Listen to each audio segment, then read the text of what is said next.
जय श्री राधे। श्रीमद्भागवत महापुराण चतुर्थ स्कंद अथ सप्तमो अध्याय दक्ष यज्ञ की पूर्ति।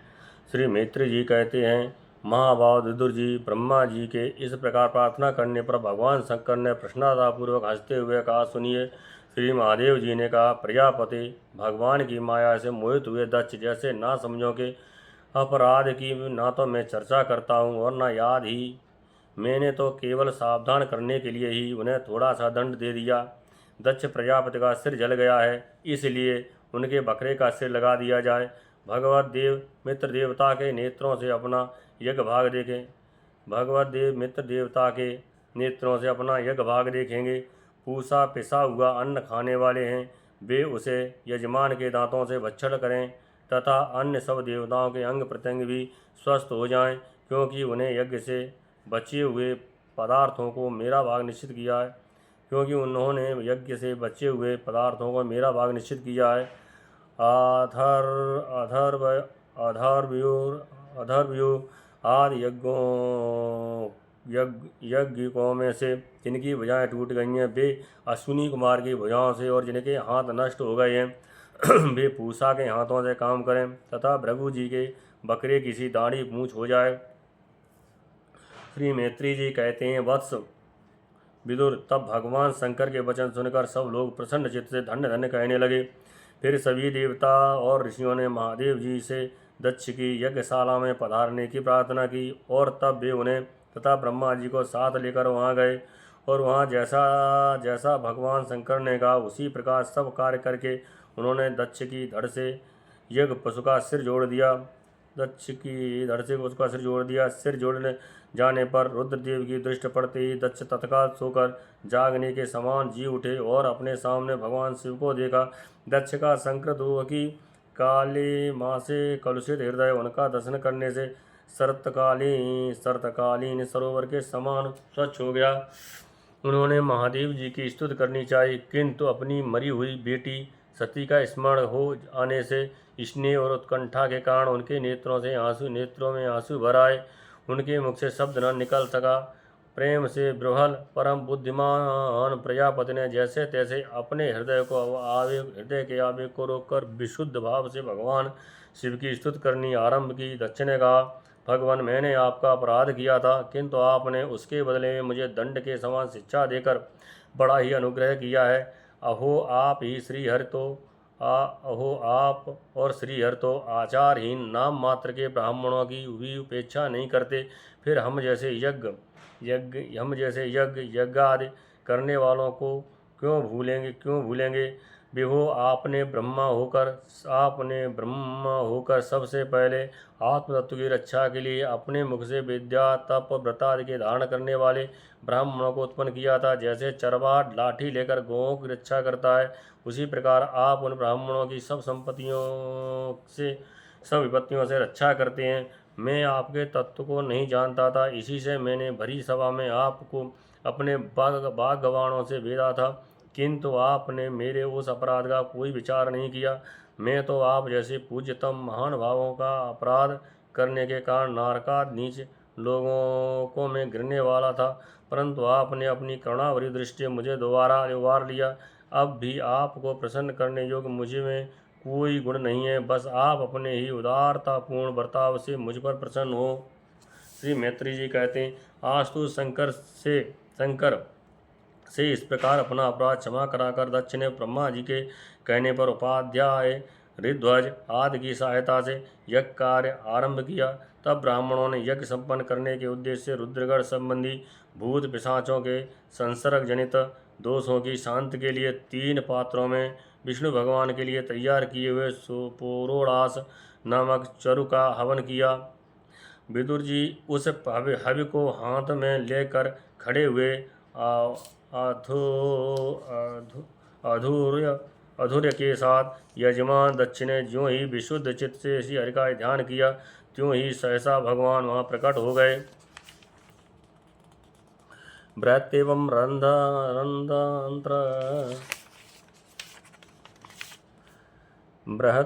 रंध्रांतर नामक सांप स्त्रोत के पंख हैं, उन गरुड़ जी के द्वारा समीप लाए हुए भगवान ने दसों दिशाओं को प्रकाशित करती हुई अपनी अंग कांत से सब देवताओं का तेज हर लिया। उनके सामने सबकी कांत फीकी पड़ गई। उनका श्याम वर्ण था, कमर में स्वर्ण की करधनी तथा पीताम्बर सुशोभित थे। सिर पर सूर्य के समान देदीप्यमान मुकुट था। मुख कमल भौरों के समान नीली अलकावली और कांतिमय कुंडलों से शोभायमान था। उनके स्वर्णमय आभूषणों से विभूषित 8 भुजाएं थीं, जो भक्तों की रक्षा के लिए सदा उद्यत रहती हैं। 8 भुजाओं में वे शंख, पद्म, चक्र, बाण, धनुष, गदा, खड्ग और ढाल लिए हुए थे तथा इन सब आयुधों के कारण वे फूले हुए कनेर के वृक्ष के समान जान पड़ते थे। प्रभु के हृदय में श्रीवत्स का चिन्ह था और सुंदर वनमाला सुशोभित थी।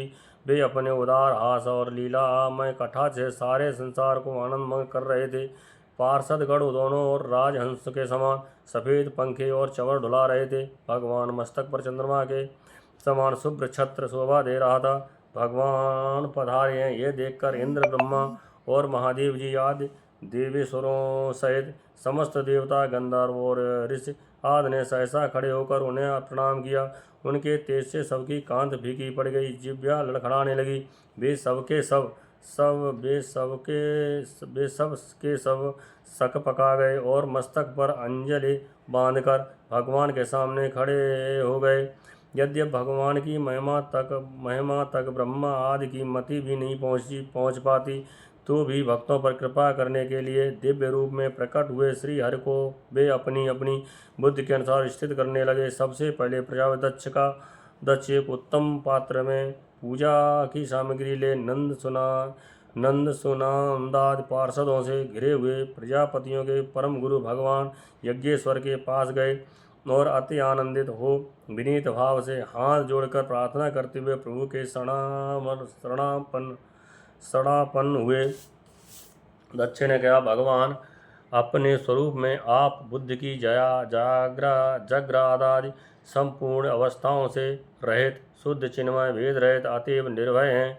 आप माया का तिरस्कार करके स्वतंत्र रूप से विराजमान हैं, तथा जब माया से ही जीव भाव को स्वीकार कर उसी माया में स्थित हो जाते हैं, तब अज्ञानी से दिखने लगते हैं। ऋतुध्वजों ने कहा, उपाधि रहित प्रभु, भगवान रुद्र के प्रधान अनुचर नंदीश्वर के शाप के कारण हमारी बुद्धि केवल कर्म कांड में ही फंसी हुई है।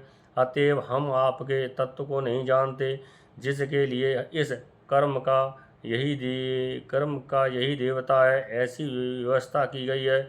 उस धर्म व्रत के प्रयोजक वेद त्रयी से प्रतिपादित यज्ञों को ही हम आपका स्वरूप समझते हैं। सदस्यों ने कहा, जीवों को आश्रय देने वाले प्रभु, जो अनेक प्रकार के क्लेशों के कारण अत्यंत दुर्गम है, जिसमें काल रूप भयंकर सर्प ताक में बैठा हुआ है, द्वंद्व रूप अनेकों गढ़े हैं, दुर्जन रूप जंगली जीवों का भय है तथा शोक रूप दावानल धधक रहा है, ऐसे विश्राम स्थल से रहित संसार मार्ग में जो अज्ञानी जीव कामनाओं से पीड़ित होकर विषय रूप मृग तृष्णा जल के लिए ही देह गेह का भारी बोझा सिर पर लिए जा रहे हैं, वे भला आपके चरण कमलों की शरण में कब आने लगे। रुद्र ने कहा, वरदायक प्रभु, आपके उत्तम चरण इस संसार में सकाम पुरुषों को संपूर्ण पुरुषार्थों की प्राप्ति कराने वाले हैं, और जिन्हें किसी भी वस्तु की कामना नहीं है, वे निष्काम मुनिजन भी उनका आदरपूर्वक पूजन करते हैं।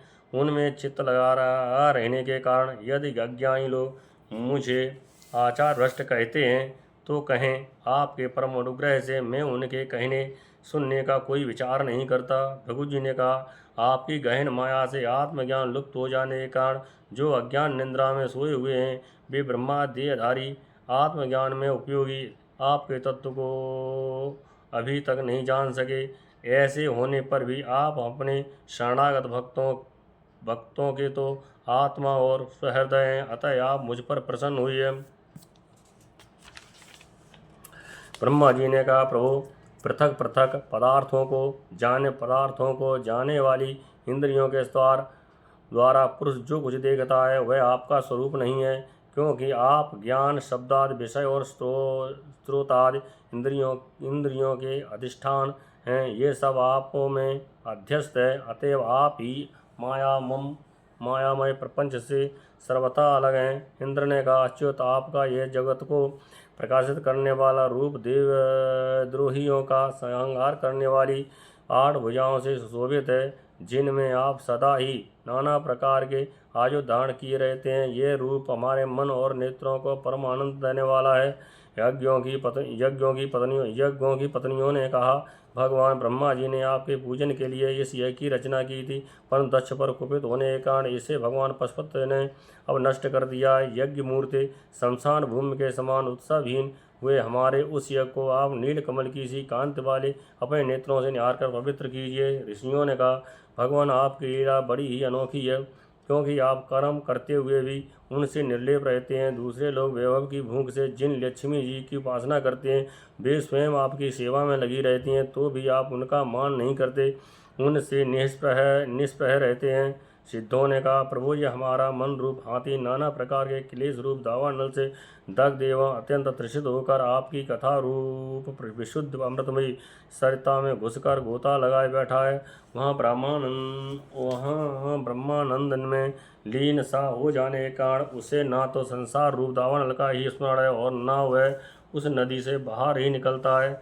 यजमान पत्नी ने कहा, सर्वसमर्थ परमेश्वर, आपका स्वागत है, मैं आपको नमस्कार करती हूँ। आप मुझ पर प्रसन्न होइए। लक्ष्मीपते, अपनी प्रिया लक्ष्मी जी के सहित आप हमारी रक्षा कीजिए। यज्ञेश्वर, जिस प्रकार सिर के बना मनुष्य का धड़ अच्छा नहीं लगता, उसी प्रकार अन्य अंगों से पूर्ण होने पर भी आपके बिना यज्ञ की शोभा नहीं होती। लोकपालों ने कहा, अनंत परमात्मन, आप समस्त अंतःकरणों के साक्षी हैं।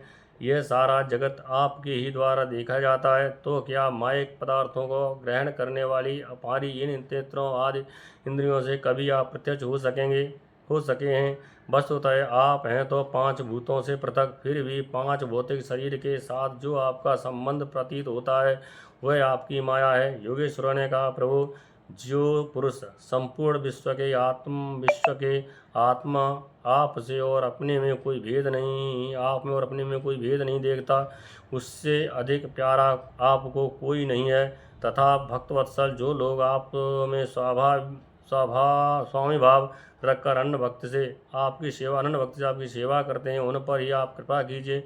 जीवों के अदृष्टवश जिसके सात्विक गुणों में बड़ी विभिन्नता जा जाती है, उस अपनी माया के द्वारा जगत की उत्पत्ति और स्थिति और प्रलय के लिए ब्रह्मादि विभिन्न रूप धारण करके आप भेद बुद्धि पैदा कर देते हैं, किंतु अपनी स्वरूप स्थिति से आप उस भेद ज्ञान और उसके कारण सत्वादि गुणों से सर्वथा दूर हैं। ऐसे आपको हमारा नमस्कार है।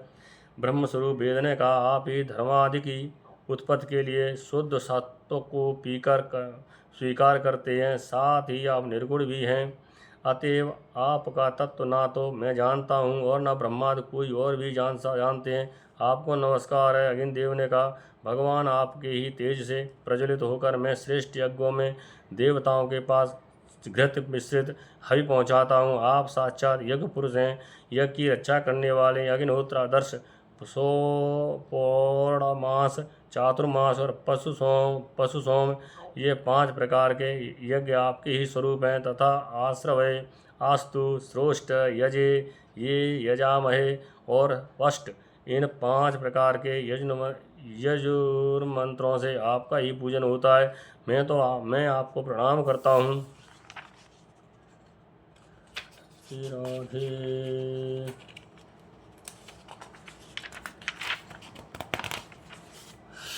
देवताओं ने कहा, देव, आप आदि पुरुष हैं। पूर्व कल्प का अंत होने पर आपने काय रूप इस प्रपंच को उदर में लीन कर अपने ही प्रलयकालीन जल के भीतर शेषनाग की उत्तम सैया पर शयन किया था। आपके अत्याधिक स्वरूप का जान लोकादवासी सिद्धगढ़ भी अपने हृदय में चिंतन करते हैं। अहो, वही आप आज हमारे नेत्रों के विषय होकर अपने भक्तों की रक्षा कर रहे हैं। गंधर्वों ने कहा, देव, मरीच आदि ऋषि और ये ब्रह्मा, इंद्र तथा रुद्रादि देवतागण आपके अंश के भी अंश हैं।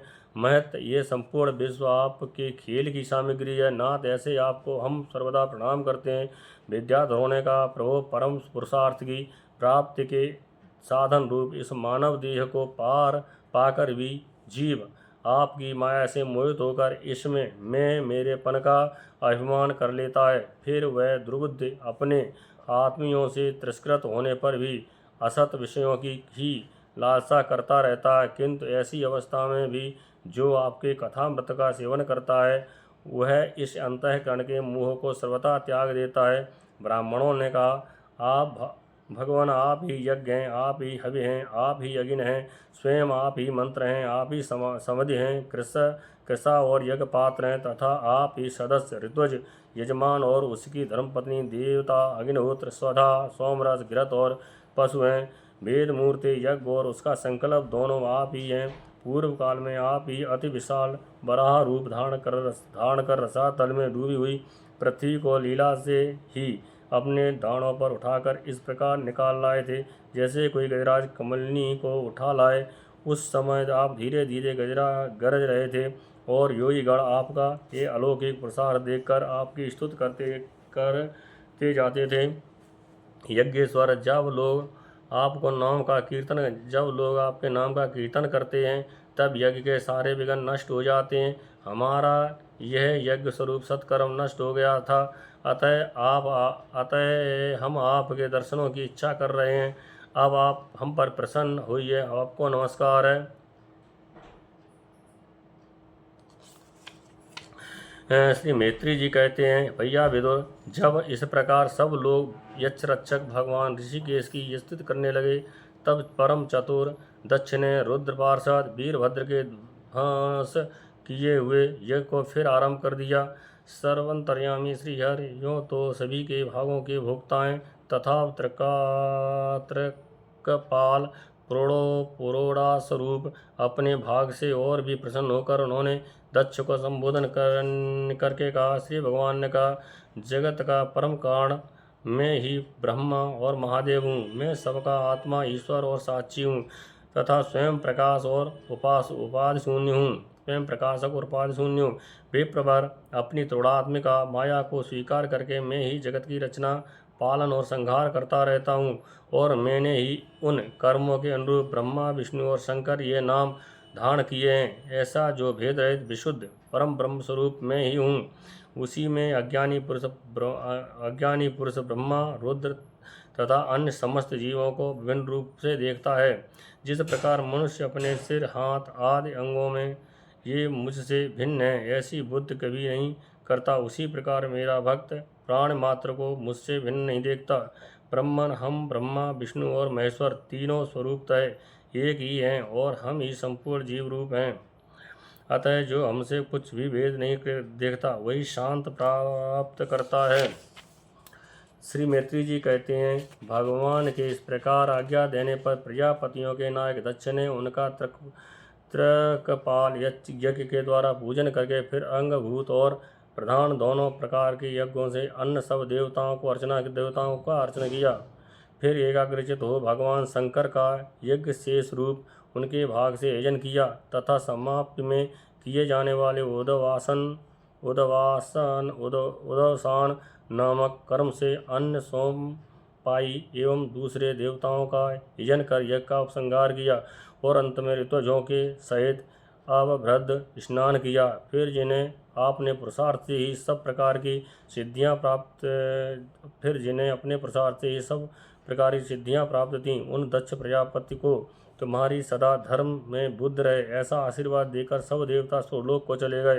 विदुर जी, सुना है कि दक्ष सुता सती जी ने इस प्रकार अपना पूर्व शरीर त्याग कर फिर हिमालय की पत्नी मेनका के गर्भ से जन्म लिया था। जिस प्रकार प्रलय काल में लीन हुई शक्ति सृष्टि के आरंभ में फिर ईश्वर का ही आश्रय लेती है, उसी प्रकार अनन्य परायण श्री अंबिका जी ने उस जन्म में भी अपने एकमात्र आश्रय और प्रीतम भगवान शंकर को ही वर्ण किया।